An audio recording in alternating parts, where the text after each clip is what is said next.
pleasure to have you all here in our third webinar on the series Using Mobile Phone Data for Official Statistics.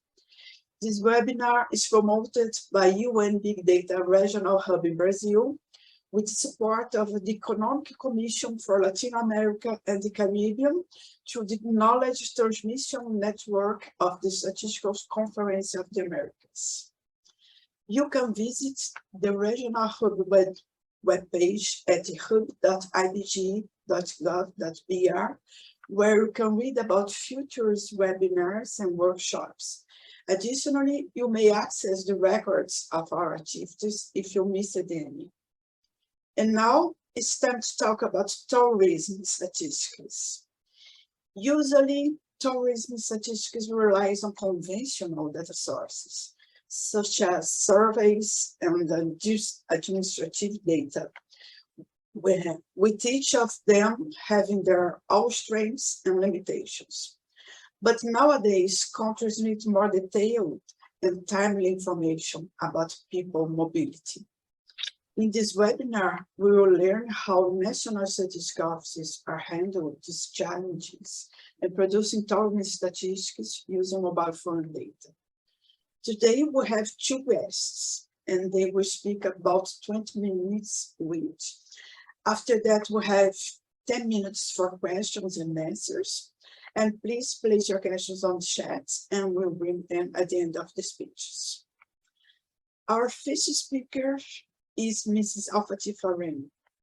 She has been working with MPD since 2017, when the implementation of this new data source in Statistics Indonesia, where she works, was successful. Alfatifa, it's a pleasure to have you here, and please go ahead, the floor is yours.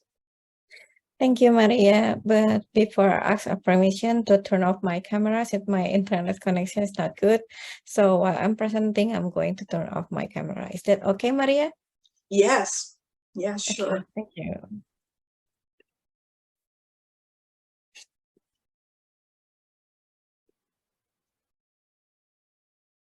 Okay, hello everyone. I'm Alpha. You can call me Alpha. I'm going to talk about Indonesian journey in using MPD, how Indonesian using MPD to enrich our tourism statistics. Right. Okay, we know that one's concern from personal data is now like getting more important. When we started using MPD, the first thing we worked out was the legal basis for these activities. Of course, we need to ensure that no personal data is compromised, but we can also measure the quality of statistical training using the MPD.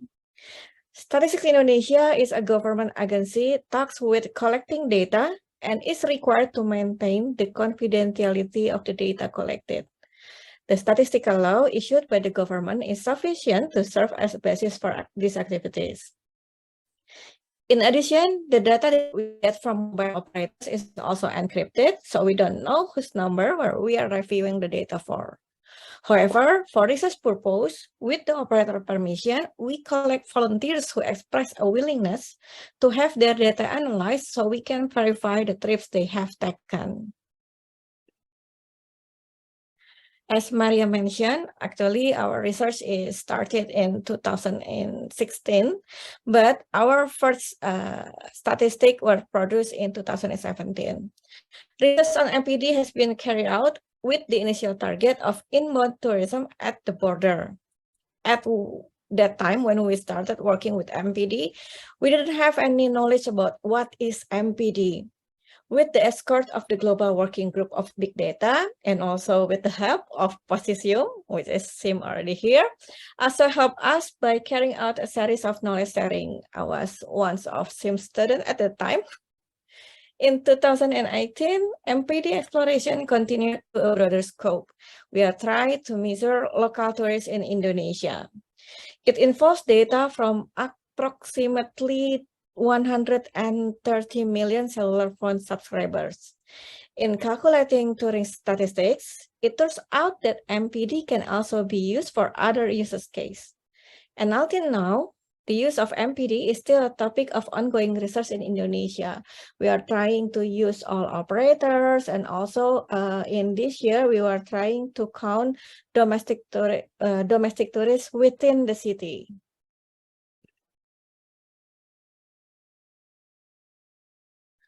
The initial purpose of using MPD in Indonesia is for tourist statistics, where the definition of a tourist trip is a trip outside the usual environment.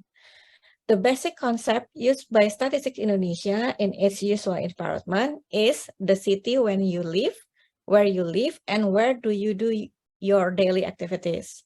So the trips we calculate are trips between city, so from one city to another. We use AMDA algorithm to define our usual environment. If you are interested in learning about our algorithm, you can see in our paper here. I submit the link in this slide.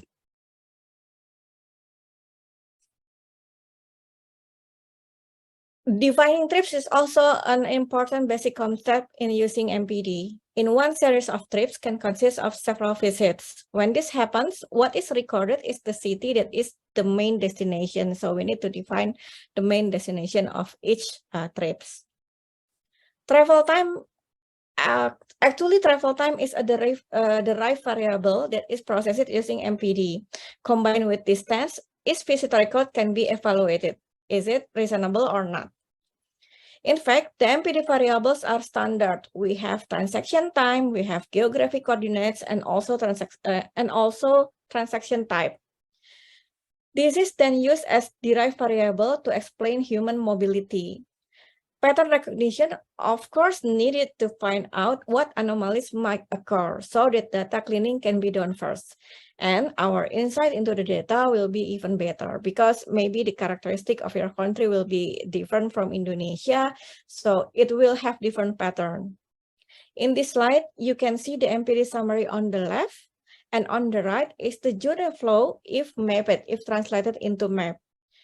You can try to determine which city is the main destination. Actually, this is one series of trip with many visits. You can try to exercise to find which city is the main destination from this slide. The next level, if you have managed to find patterns in the data, you can consider as tourist trips. Then you can try to disseminate the results. So whatever we do, the result, of course, the statistics itself. As a routines in producing statistics, the series of activities carried out to the data dissemination stage is data collection is the data collection itself, of course, and then you need to do a quality checks of the input data, application of the algorithm to the data to obtain the desired statistics, review for the reasonable, whether the result is reasonable or not, and then if all the results are acceptable, you can publish the statistics.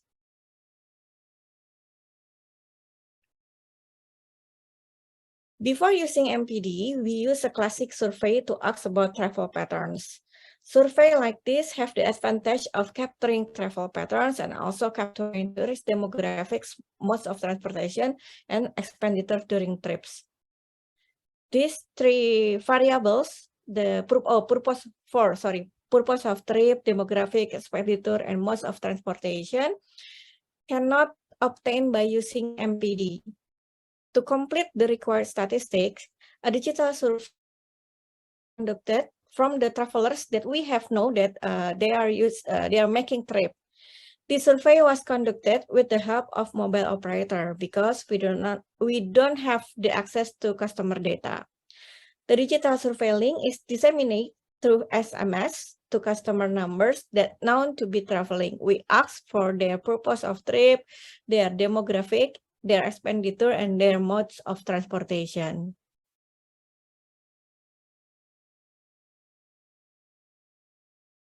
When we explain about MPD, we got a lot of questions, and most of them was, what about those who don't have cell phones? What about their data? What about their numbers? Of course, if they don't have or they don't use cell phone, there is no log of their trip. We cannot try to predict their trip.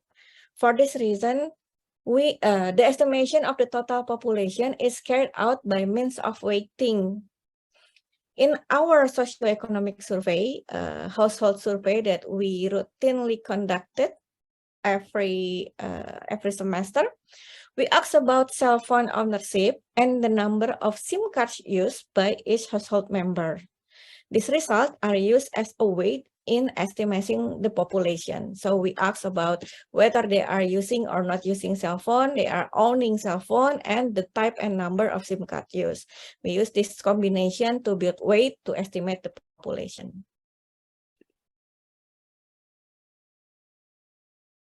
This table compares statistical calculation between classical survey and a combination of MPD and digital surveys. We did spend a significant investment to use MPD, but this cost compared to having to do a classical survey is not less than a half of the budget.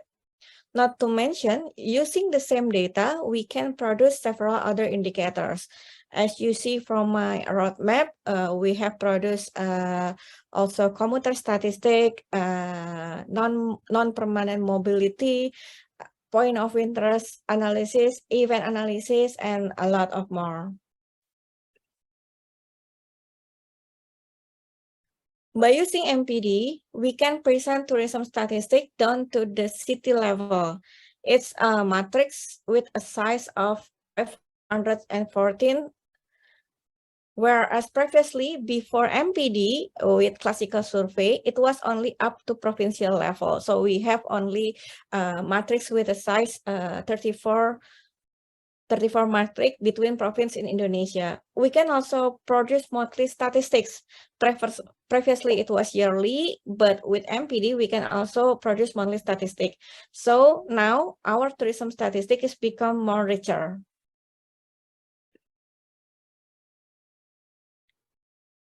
With the same algorithm, we can also calculate tourism statistic to specific destination, tourist area. This from this figure is visit to super priority destination in Indonesia. This helps monitor the effectiveness of policy made by the government of Indonesia regarding the strategy for developing tourist area. Since 2020, if I was not mistaken, government of Indonesia have tourism area that we call it as super priority destination Indonesia, where this area is getting monitored by our government to increase the visit to this area. So that's we can tell about how Indonesia used the MPD for its tourism statistics. You can reach us at mpd@bps.go.id.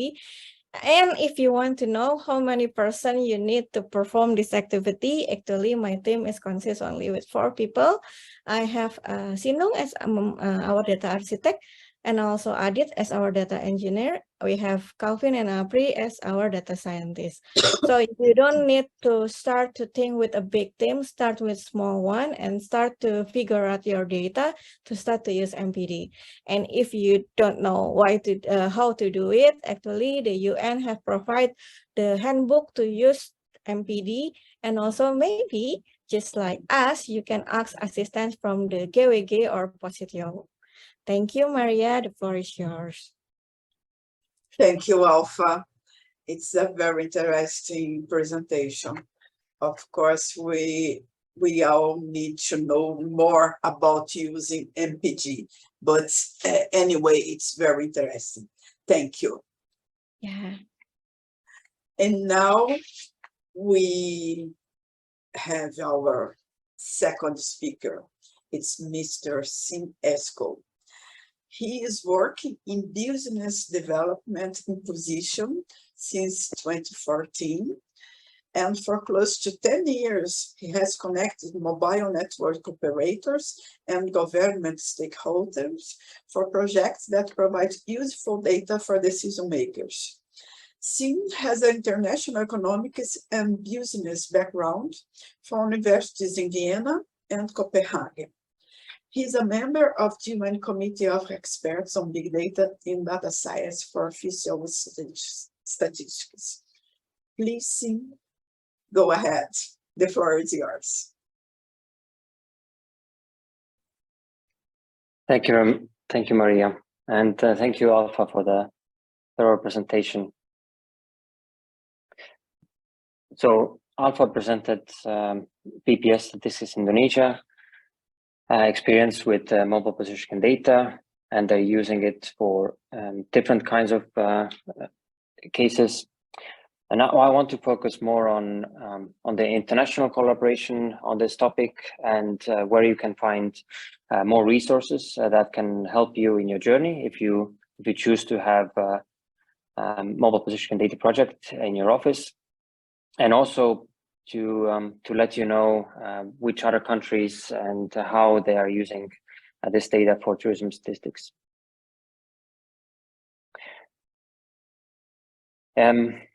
I want to start with this one, but maybe it's not necessary. For those that do not know how the data is gathered, I still want to mention that when we use mobile phones, even when we are roaming, this data is being shared, or the data of your location by the cell tower level is being shared with a mobile operator who collects this data, and this data can be accessed and processed in these large databases. And this is the data set that could be turned into collective statistics on visitors and also residents who are having domestic tourism trips. Eurostat has done a lot of work in this area. Eurostat is the European Commission arm or department for statistical matters. And they have mapped out different big data sources as they are relevant for tourism statistics. And there are many different big data sources that could be relevant. From communication systems, from the World Wide Web, from transactional data generated by business processes, or sensors or crowdsourcing. All of these have some benefit to the tourism statistics field. And this is a very exciting area, and use of big data is very, very exciting for this time and day in tourism statistics. What is mostly noted in Eurostat work is that mobile network operator data or mobile positioning data is one of those data sources that stands out and could be part of the future area of tourism statistics among the different data sources. And the combination of these data sources will ultimately have the best result. So with that in mind, we also focus here on MPD for tourism statistics. Not only Eurostat, but other international organizations are currently working on cooperating and making sense of this world of big data being used for tourism statistics, and especially mobile phone data. There are initiatives at the UN Statistical Division, so the Global Working Group or the Committee of Experts on Big Data for Official Statistics and Data Science, in which we take part in, both me, Alpha, and Maria. There are also initiatives under the United Nations ESCAP, UNAC, and also OECD, UNWTO, International Telecommunication Union, and even the GSMA, which is an let's say an umbrella organization for mobile network operators. And also this umbrella organization is looking into how big data can be used for social good. So mobile network operators actually want to know how their data can be used for things like tourism statistics and official statistics in general. Eurostat has written, or for Eurostat, there has been this study done on the use of MPD for tourism statistics, and this was one of the first and most thorough studies to address the technical issues, the legal issues, quality-related issues around mobile network operator data. So all kinds of questions that you might have, these statisticians and together with with Positium and other researchers, we went ahead and made this manual so that others can use it to answer questions. And questions you might have could be, how do you allow access to this kind of data? How do you gain access from mobile network operators? What are the things that mobile network operators want to have, and what are the barriers that they see? Or what are the methodological issues? How do you link the concepts and definitions of mobile positioning data with those of tourism statistics as defined by Eurostat or UN World Tourism Organization, and how to assess the impact of any delineations of these concepts and definitions, and how to come up with solutions, methodological solutions to these issues. Because every issue in itself is an opportunity to do something about it. And then what is the quantitative correlation with traditional data sources, and some explanations why that might be the case. Also, there's another report in the same study outlining the opportunities, benefits, also the cost factors involved, and what are the new indicators that could be done with this data that is not possible from current statistical data sources. So that was in 2014, but I suggest that you still go and study this material if it's possible for you. Second is from this year, start of this year, there is a new methodological guide on the use of mobile phone data for tourism statistics, and this is by the UN Committee of Experts on Big Data for Official Statistics and Data Science. And hopefully Maria can share these slides or even the link after the webinar to allow you to access also this resource. And this again can be used as a reference or guidance material for countries that want to implement MPD, and it contains different methodologies, including the experience of Indonesia, the quality assurance that must be in place, and case studies from Estonia and Indonesia. So I'm about 1/3 through of my presentation, and next I want to tell you the different countries that use mobile positioning data. So I come from a company called Positium, which is specialized in using mobile data for especially government statistical and decision-making uses. And we have done work in Estonia, which is in the north of Europe, but also other countries around the world, actually on 4 different continents. And these are not all tourism statistic related projects, but these are also projects in population, in mobility, and ICT statistics, for example, in Brazil and Philippines. And many of these projects support the Sustainable Development Goals, which is really, really important to have that evidence base. However, we're not the only ones. And back in 2020, we had this COVID-19 pandemic.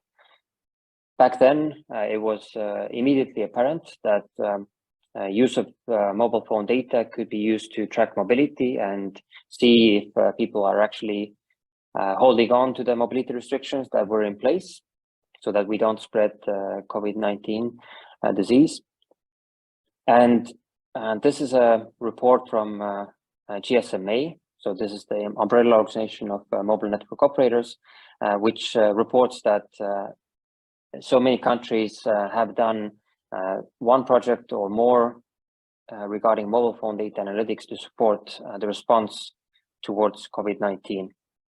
And increasingly, this development is led by statistical offices and telecom regulating authorities in different countries of the world. Statistical offices have a very good basis, legal basis, and also the authoritative basis to make sure that data that is necessary for making better decisions is actually made available as it's needed.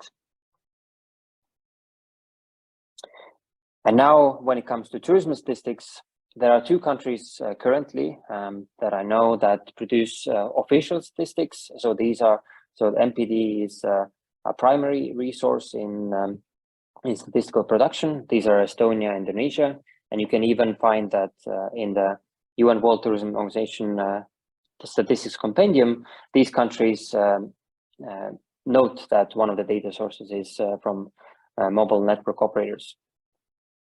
However, there are more countries that rely on MPD to calibrate surveys or have a complementary source to surveys and other data sources, and these are Finland.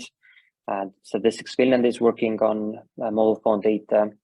Statistics Austria is doing experimental projects that now translate into production of MPD for calibration purposes. Also, Bank of Italy, the Statistical Office of Oman, in Spain, INE, the Statistical Office of Spain is working with all mobile phone operators to produce domestic tourism statistics. In Saudi Arabia, the Ministry of Tourism is also using this for a complementary source. And then there are more countries, more than I can actually list here, that use mobile phone data as non-official, or let's say more complementary resource for tourism. And these are Lithuania, the Travel Lithuania, or Germany, or Buenos Aires city in Argentina, and also the statistical offices of Uruguay and the Tourism Authority of Chile. So I'm sure there are many people in the world that you can actually turn to right now to ask for their experience, and there's not a lot that can distract, or the authoritative figures are there already. So maybe Alpha already mentioned how the data goes from being the operator stored data to tourism statistics.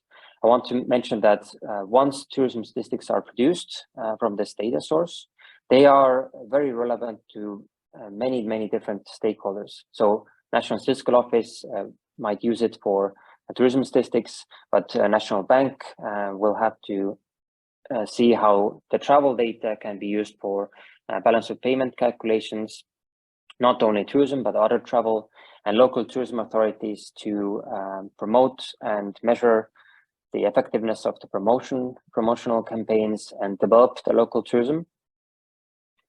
Also cities and municipalities, because it's quite hard to understand how much tourism is actually trickling down to different locations. And because it's a big data source, then all of these stakeholders will be able to benefit from the granular data.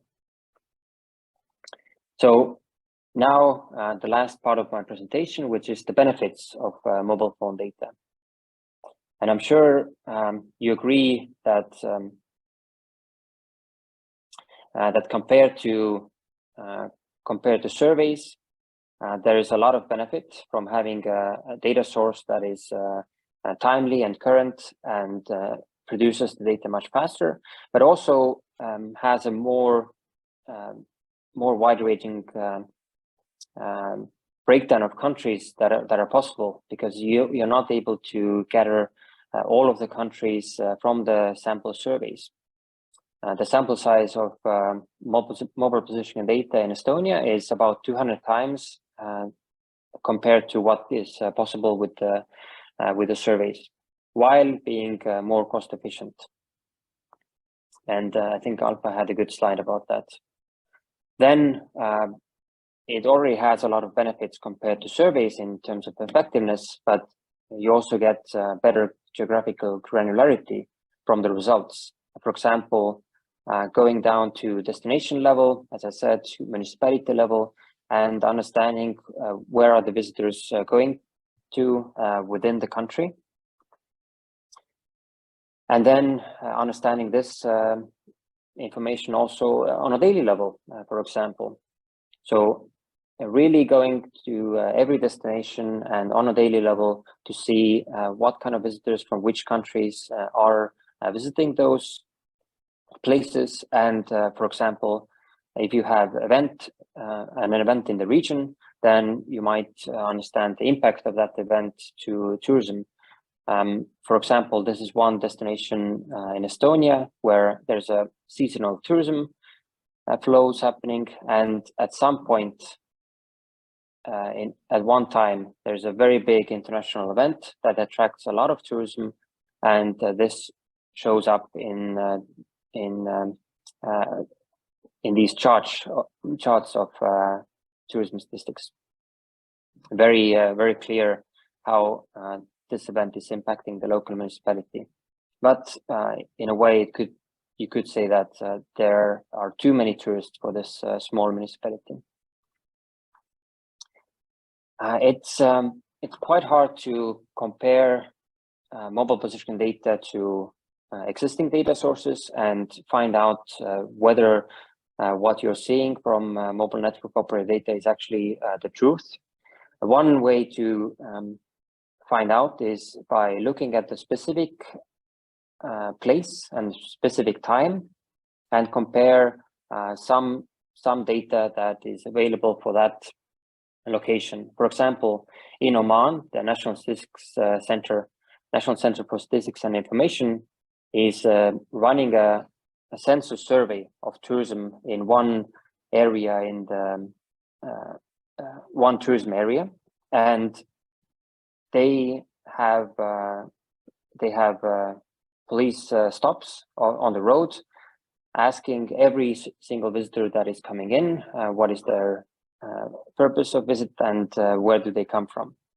And so we can compare this place and this time to what the results we see from mobile positioning data. And you can see on a daily basis in 2018, day by day, the correlation is quite good from MPD and the survey. So the census of the tourists, and the correlation is actually 96.2% for this specific area. Once you have established correlation for a certain area and perhaps gather more data, you can then understand how to move forward with this data source for the entire country. And then calculate, for example, tourism flows, the flows of tourists from one place to another, and understand really how the tourists that are visiting one area act in a different way compared to tourists entering another area. For example, again, an example from Oman is we have German tourists who are visiting the northern areas and the southern areas. And you can see that although there are as many number of trips in both areas by German tourists, the northern areas are only visited by cruise ships. So there are almost no overnight stays in the area, and the tourists, they come and go during the same day. While in the very naturally rich Salalah areas, you have same number of trips as you have overnights every day. So there's a stable number of tourists who spend the night. So this is a more richer source of tourism for this country. And as Alpha already mentioned, or maybe not so specifically, Indonesia is one of the largest countries in the world, and they have been able to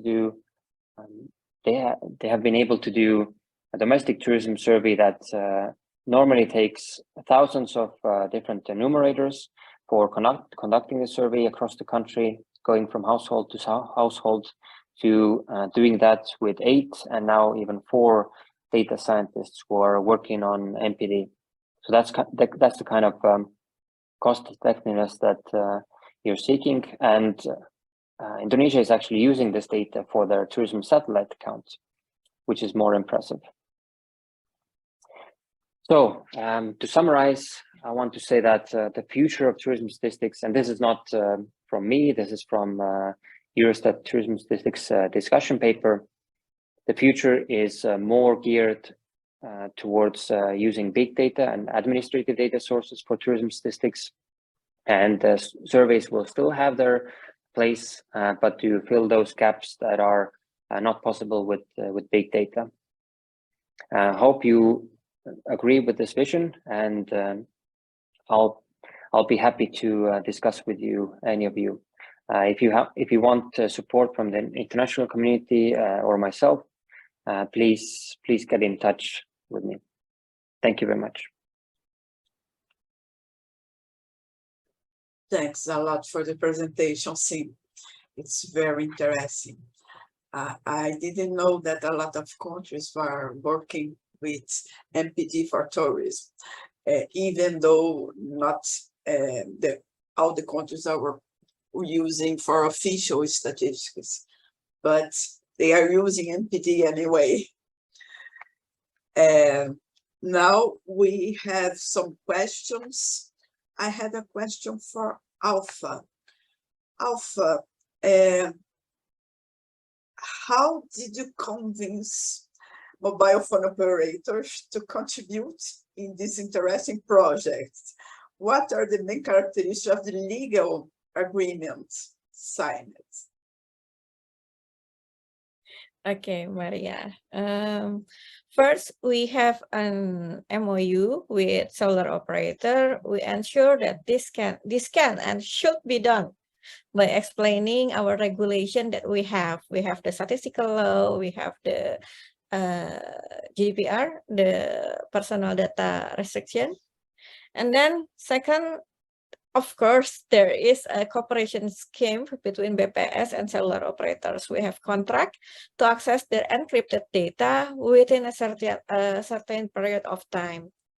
This contract actually regulates the type of the data that we can access, the method used in accessing the data. We are using sandboxing. What processing will be carried out through the process, and also who will access the data and things like that, like specific with the case that we want to use. We want to use the data, and we renew the contract annually. Furthermore, we also continue to try to convince the government of Indonesia of the statistical potential that we can generate from MPD. This is necessary because we want government to support us and encourage other operators to work with us. So we not only we have data, but also we get aspects of the completeness of the data. If we manage to work with all the operators, so there is no issue about what about the operators beside the operators that we have cooperation with. So for the aspect, the completeness of the data, we always try to convince our government to support us. Just a curiosity, how many operators you have in Indonesia? Right now is 4, and we have managed to work with 3 of them. Okay, thank you. Sim, we have a question for you. Is there any kind of incentives or payments involved in the developed projects? Thank you, Maria. So the question is about incentives. How do you get incentives to the operators to be involved in the project? Oh, it's not my question. It's from Aleja. Aleja, can you? Yes. She said yes. Yes, there is mostly payment because since it is a big data source, then mobile operators also have a cost to store this data, and also the processing in most cases, not in all cases, takes place at the mobile network operator. So they also have the cost to have a good sandbox or a good processing system where this data can be processed. And a good good level data set is costly to gather. So there are some incentives to at least bear the cost of minimum cost of the mobile operators. In Eurostat, there is of course discussion going on to have pan-European some kind of standards on how to have access to mobile operator data to statistical offices and bear the minimum cost to the mobile operators. But I think the current way forward is to start first with a commercially viable project for mobile operators, unless you have a very good legal basis for getting all of the data in the statistical office. Sometimes that is possible. In the case of the Statistical Center of Information in Oman, the mobile operators data was actually collected in the government cloud, which is a secure environment to store even such sensitive data like mobile network operators data. And then the incentive was to comply with the legislation. I think that this issue is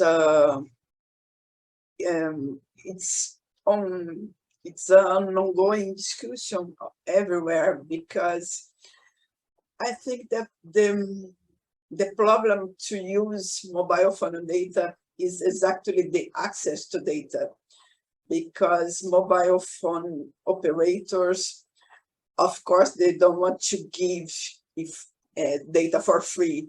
They want something. They want to be paid, or they want some advantage. But Maria, sometimes it's not possible. Okay. Sometimes not possible, but I have to add that there are cases where mobile phone operators are interested in data monetization, and mostly their clients are not government institutions; they're private institutions. But statistical offices like BPS can teach mobile phone operators how to analyze their data and analyze it in a way to also check for statistical quality and validity and accuracy in a way that they have not thought about before. So it's actually giving back through these projects some skills, some capabilities to think about data in a statistical way. And this is something that statistical offices are uniquely capable of doing. Yes, I see that there are many models to interact with mobile phone operators, but it's a hard discussion with them. It's not so easy to try to obtain data. In the case of Brazil, we have tried many times, and it's not so easy. And here we have 4 main operators, and some are more easy to talk to, but others, they even don't want to talk. They are not receptive. In some countries, the operators are in the government, so it's easier. Like I'm in Japan, the operator is from the government, if I'm not wrong. And in Uruguay, we have 1 operator from the government. We have others, but 1 of them are from the government. So the relationship is different. And Alpha in Indonesia also, right? Yes, the operator we've working for the first, it's the one that's owned by the government. Yeah, so it will it's easier, but not that easy also to get the data. Yeah, but when we have many operators and all of them are particular, are private, it's not so easy. But the good things is after we succeed with the first operator, the second, the third is easier because we have the Yes. best practice. I can imagine, because we have an example of the relationship, and Yes. and the other operator can see the benefits of this relationship. Yeah, even if we previously come to the operator one by one, the fourth operator right now is approaching us. Not we Yeah. come to them, but they come to us to do you want to have a collaboration with us? Oh yeah, okay. I will think about it later. Oh, yes, good. I have a question for you. What is the frequency of your statistics, tourism statistics? Once a year, twice a year? What is the frequency? For the foreign statistic, we produce it monthly, but for Okay. domestic, right now is yearly, but we produce it monthly statistic, but we publish it yearly. Okay. But for this year, we hope that we can publish it monthly for this year. Yes. Yes, it's very frequent. Once a month, it's a lot of statistics produce.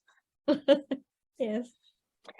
Same in Indonesia and Lithuania. We produce monthly, and the central bank publishes the statistics quarterly, because that is the way they have always done it.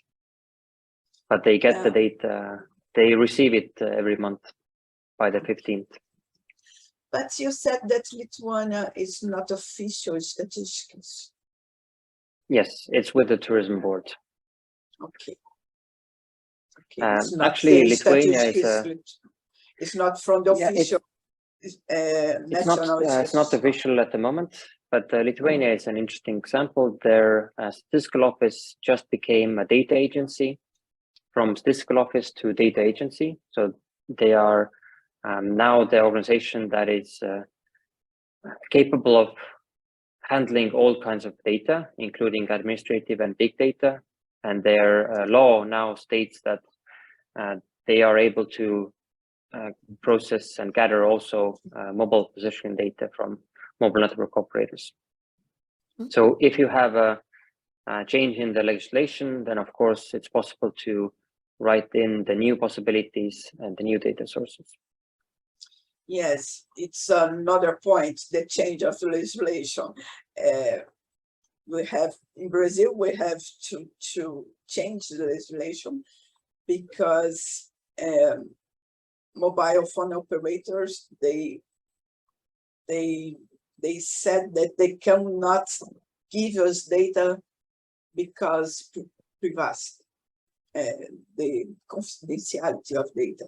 Of course, we are statistics agents, but they said that there are questions related to privacy of the consumers. So it's a legal point we have to deal. I think that in yes. Europe, mobile network operators, they do not want any risk associated with the project. Yeah. So yes, incentives they can are one lose thing. their consumers. Yes. Yes. So we have to take away the risk. Sometimes that is through legislation, and sometimes that is through proper authorization by the Data Protection Agency. Sometimes it's through cryptographic or let's say technical means. So where you do the processing, inside mobile operators in a very secure way. That is not any way harmful to privacy, or even have in place some encryption so that you don't even see the data that you're working on. So there are organizational, legal, and technical measures. So there's a menu of measures you can take. So once you find the correct menu items for your country that allow you to do the project, then I believe there is no country in the world where this data cannot be used for tourism statistics. Yes, of course, and not only for tourism, for any other types of statistics. Of course, we have to make the best arrangements. If the data could be processed in the side of the operator or in the side of the statistics office, or even in a third party side. In the case of many operators acting in the country, maybe a third party is the best choice. Yeah. Anyone has more questions? People is very shy here. No questions, so you can. Oh, I would be interested if there's anybody from any country that already has a tourism statistics project, maybe from Chile or Argentina. Yeah. We'll have 2 questions here. Have you encountered negative opinions from society due to perception of misuse of data? For Indonesia case, yes, they keep asking about whether BPS misuse the data for any other purpose than tracking the data. So we explained that we don't even know whose number it is. You don't have to be worried. And also our Ministry of Communication also asking how BPS process the data, how we keep the privacy of the data. So we need to explain the details, the data that we use, and make them sure that we don't deal with the consumer data. We also deal with the mobility data.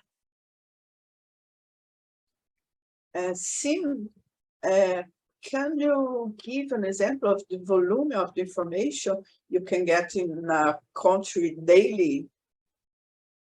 A small country, Estonia. Small country. A small country like Estonia, maybe you have the numbers of Estonia in your head.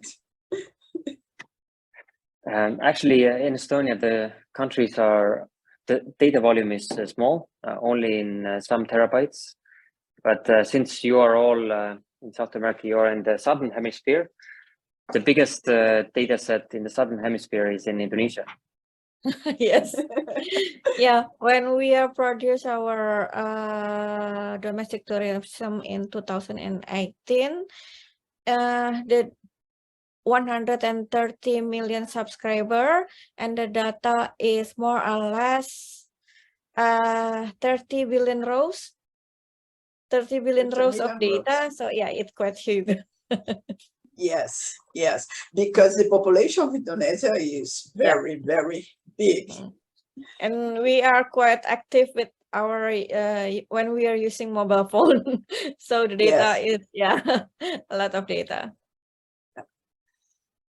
And there's another question: how do you handle with bias of MPT? Yes, of course, we had a lot of bias. We have more fun than persons.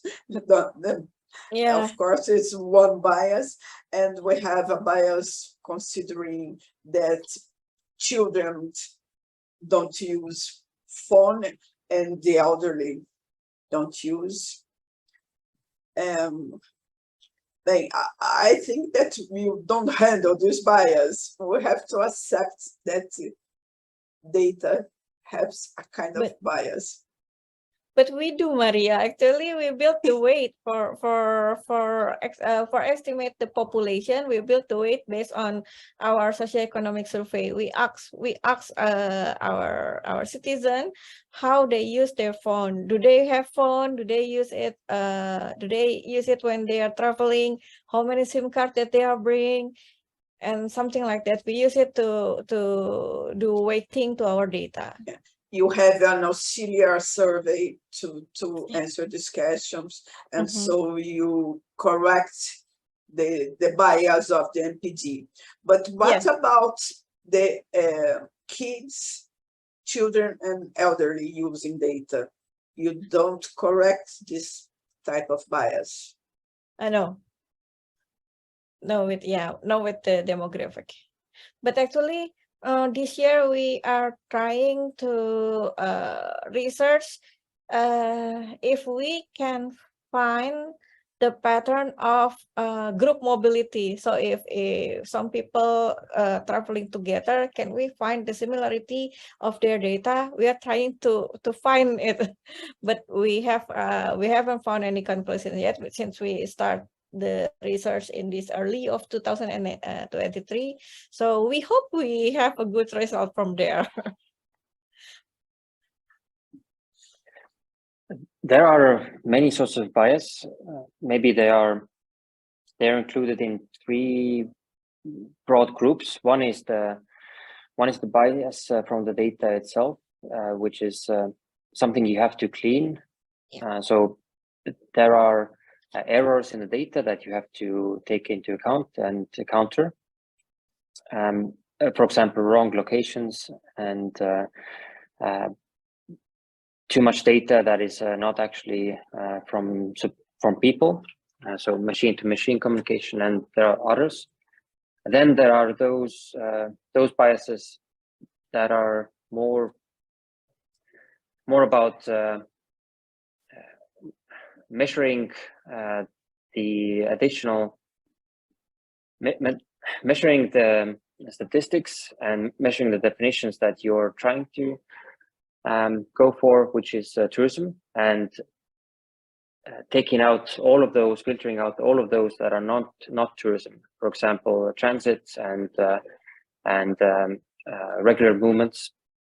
Then there's that kind of bias which you talked about, Maria, which is people not using mobile phones, like kids or even tourists who are coming to the country and they are not roaming or even buying a local SIM card. They're not even using their mobile phone, which is not frequent. But in the border of Indonesia, it happens a lot. Yes.